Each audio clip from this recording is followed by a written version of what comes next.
Good morning, students. Good morning, students. Today we'll talk about syllabus of BT 103, that is English for Communication, and we'll talk one by one. 5 units are there, and in these 5 units, Unit 1 contains what it is related to grammar, identifying common errors in writing.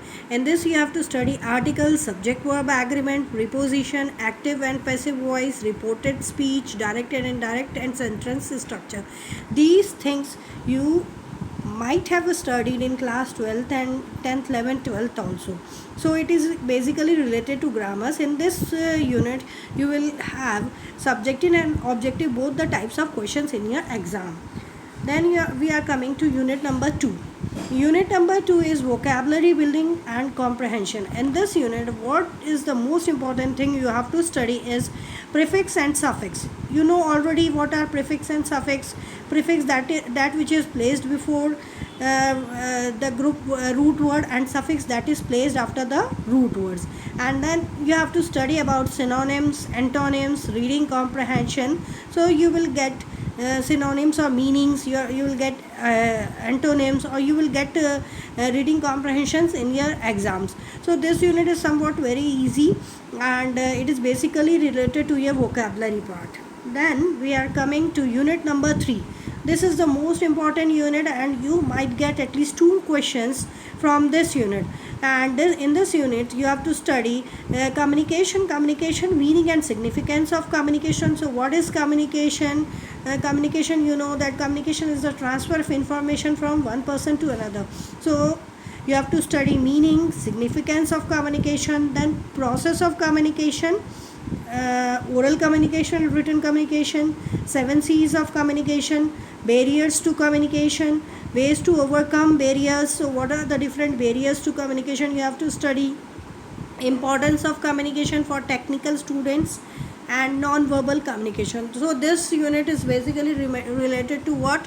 Communication. And in this 7 C's, I will teach you one by one all the C's, like clarity, concise, and whatever the contents are there in this unit is basically related to communication only. So you have to study about 7 C's, barriers, how to overcome barriers, non-verbal like haptics, proximus. So we will read one by one from every unit.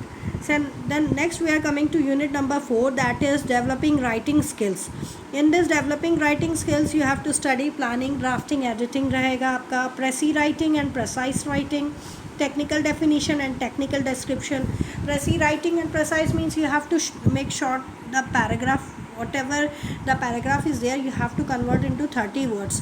Then technical description of any object will be given to you, like solar cooker, microwave, refrigerator, then lathe machine. You have to write the technical, you have to describe it technically. Then report writing means you have to write the features of a good report, structure of a good report, and 3 types of report are there in your unit.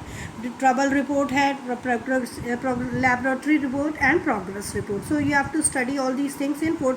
So it is basically related to your writing skills, and you have to read each and every report of trouble, laboratory report, progress report. Then we are coming to unit number 5, that is basically related to business letters. You have to study about the parts and layout of the business letter, application letter, content of a good resume. So you have to study what are the basically the contents of a good resume, what are the highlights of a good resume, guidelines for good writing a good resume. And then there are letters like inquiry letters, sending quotation letter, order letter, and complaint letter. And these types of letters will be asked in your exam, and you will get at least 2 questions from this unit. This unit is also very much important. And then you have to write about email and tender. So these are the 5 units. Then I am telling you about the books which you have to books recommended for you. Technical Communication by Meenakshi Raman and Sangeeta Sharma, and Effective Business Communication by Krisen and Marier, Communication Skill by Sanjay Kumar and Pushpalata, Practical English Usage by Michael Swan, Exercise in Spoken English Parts by Hyderabad, On Writing Well, William Zinsser, Harper Resource Book. So these are the books recommended. So students, and apart from this book, you can purchase Renan Martin English grammar book, Neeta Sharma, and this you can purchase this. Okay, then next we are coming, what is the course objective, why are you studying this communication for English? So if you have to improve your listening English, four qualities, what are the four qualities which you have to study is reading, writing, speaking and listening. So if you want to have mastery over these things, then that's why we are teaching you this subject. Communicative laboratory, in this laboratory you will read what listening comprehension, pronunciation, intonation, rhythm, practicing everyday dialogues in English. Interview sessions will be there, formal presentations will be there. Okay, so I have told you about the syllabus.